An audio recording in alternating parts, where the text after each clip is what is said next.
C'est l'heure de lui trouver un remplaçant maintenant. Ter Stegen finira pas la saison. Pour le moment, le titulaire c'est Iñaki Peña. Mais avec une blessure qui l'empêche de jouer un match jusqu'à la fin de la saison, le FC Barcelone a le droit de recruter un gardien libre de tout contrat. Et je vous dis pour moi les meilleures solutions, la meilleure solution je l'ai trouvée. Qui d'autre que Raïs Mbolhi. Les gars, on va jouer le Bayern. Y a que lui qui peut nous sauver des Allemands. Y a que lui. Après, il y a une autre solution. Y a Pedri. Non, parlons plus sérieusement. Ce qu'il faut savoir, c'est qu'Iñaki Peña, c'est pas du tout une assurance. La saison passée, Ter Stegen avait raté des matchs. Iñaki Peña, en 17 matchs, c'était 32 buts encaissés. Bien évidemment, on peut pas juger un gardien sur les buts encaissés, je l'ai déjà dit plusieurs fois. Mais on a vu ses matchs, et même s'il a fait certains très bons matchs, il y en a d'autres, ça va pas du tout. Pour moi, c'est pas compliqué, c'est cet homme qu'il faut aller chercher à tout prix. Ma folie m'aurait fait aimer qu'on récupère un Derrea juste pour le spectacle, mais de toute façon, il a la Fiorentina, c'est plus possible. Pour moi, c'est clairement le meilleur gardien disponible libre. Même s'il a la retraite, faudrait qu'il l'accepte. D'ailleurs, il y a déjà des fous de Barcelonais qui sont partis inonder ses commentaires pour lui dire de venir au Barça. À côté de ça, il y a l'option Claudio Bravo qui a déclaré « Si Barcelone m'appelle, je suis prêt à sortir de ma retraite ». Après, il a 41 ans. Merci pour tout, mais j'ai des doutes sur son niveau. Sinon, est-ce que ça serait pas l'homme de la situation? Pour moi, après Chesney, Keylor Navas est littéralement la meilleure option envisageable. Libre de tout contrat, connaît le championnat, on sait ce qu'il vaut. Et pour l'instant, il n'a pas de club. Donc je sais pas ce que vous en pensez, dites-moi en commentaire pour vous.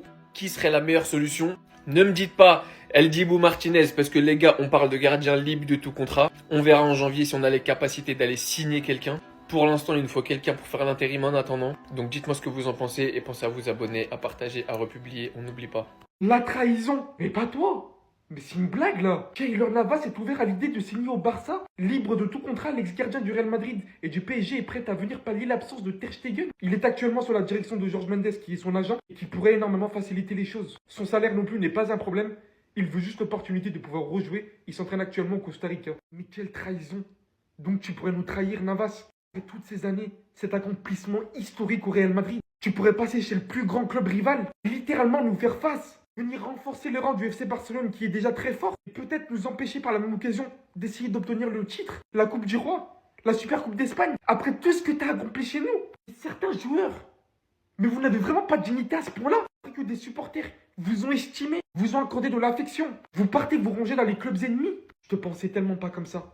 Je suis littéralement surpris. Rien n'est fait pour l'instant. J'espère que tu vas prendre la bonne décision. Il y a certains choix qui sont vraiment beaucoup plus importants que tout le reste. On t'a apprécié, Navas. On t'a aimé, on t'a estimé. Ne commets pas cette trahison. Pour ce que tu as réalisé au Real Madrid, tu ne peux pas faire ça.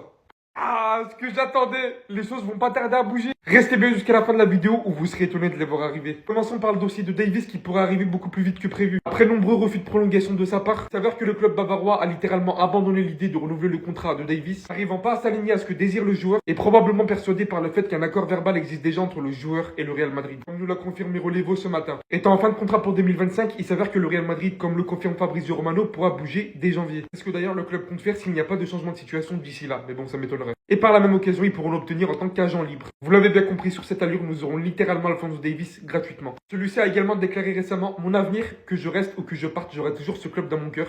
Je suis un joueur du Bayern en ce moment, donc je me concentre uniquement sur ça. Vous pouvez en faire votre déduction, mais personnellement, moi je vois ici un message de départ. En cas d'arrivée de sa part, le Real Madrid alignera donc dans la même équipe Ferland Mendy, qui lui aussi d'ailleurs, on a eu la confirmation ce matin, vient de prolonger. Ce qui laissera au club un profil très défensif et un profil très offensif. On avait eu la confirmation il y a quelques mois pour Trent Alexander-Arnold, que le Real Madrid suivait de très près le joueur, dont son contrat expire en 2025, tout comme Alphonso Davies. Confirmé récemment que l'intérêt s'est bel et bien accentué. Pour l'instant, il n'y a pas de négociation concrète entre Trent et Liverpool pour un renouvellement. C'est pourquoi le Real Madrid ne fait que de surveiller la situation. Avril-mai sera très important pour comprendre. Et au vu des déclarations récentes du joueur où celui-ci a cité: je veux être un joueur de Liverpool cette saison minimum, c'est ce que je dirais. Les trophées sont un facteur vraiment important pour moi. J'ai toujours dit que je voulais être capitaine de Liverpool, c'est un de mes objectifs et je ne peux pas dire que cela se produise pour être honnête. Un grand rêve de palmarès, une volonté de capitanat qui n'est plus aussi sûre à l'heure d'aujourd'hui. Vous l'avez compris, Liverpool devrait littéralement mettre la barre très très haute pour espérer renouveler le contrat de l'un de ses enfants du club, pisté de très près par le club ayant le plus grand palmarès de l'histoire du football. Si vous voulez mon avis, c'est pour l'instant le dossier qui reste le plus complexe. Les choses ne sont pas gagnées d'avance pour les deux clubs pour l'instant. J'ai aussi du mal d'un côté à voir Trent Alexander-Arnold, qui est un enfant du club comme vous le savez de Liverpool, le voir partir littéralement gratuitement pour le Real Madrid en 2025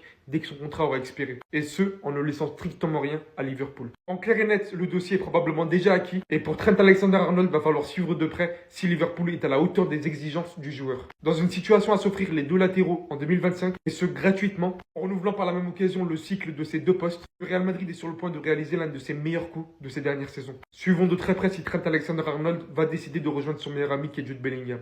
Les gars, c'est incroyable. Vinicius sera le prochain ballon France Football 2024. Ça a été confirmé. En fait, pourquoi je dis c'est incroyable? Parce qu'il y a quelques années en arrière, on ne pouvait pas s'imaginer ça. Est-ce que vous pouviez deviner que Vinicius obtiendrait un ballon d'or avant Kylian Mbappé? Et ce qui est impressionnant sur Vinicius, c'est les obstacles qu'il a réussi à surmonter. C'est sûr que lorsqu'il est rentré au Real Madrid, ça a été dur au niveau de l'adaptation. Parce qu'il venait du Brésil et il était hyper jeune. Il ratait énormément d'occasions. Mais malgré ça, il a réussi à se réveiller aux côtés de Karim Benzema. Il est l'un des principaux artisans de l'obtention du Ballon d'Or de Karim Benzema aussi. Il a aussi surmonté des combats comme le racisme dans le stade. Il en a subi mais énormément. Et ça, c'est une juste récompense pour tout ce qu'il a subi, on va pas se mentir. Mais néanmoins, si tu rajoutes le côté médiatique et le côté aussi sportif, Bellingham le méritait quand même un tout petit peu plus. Moi, ça reste mon humble avis. Même si, comme je vous ai dit, je suis plus content que Vinicius l'est que Bellingham.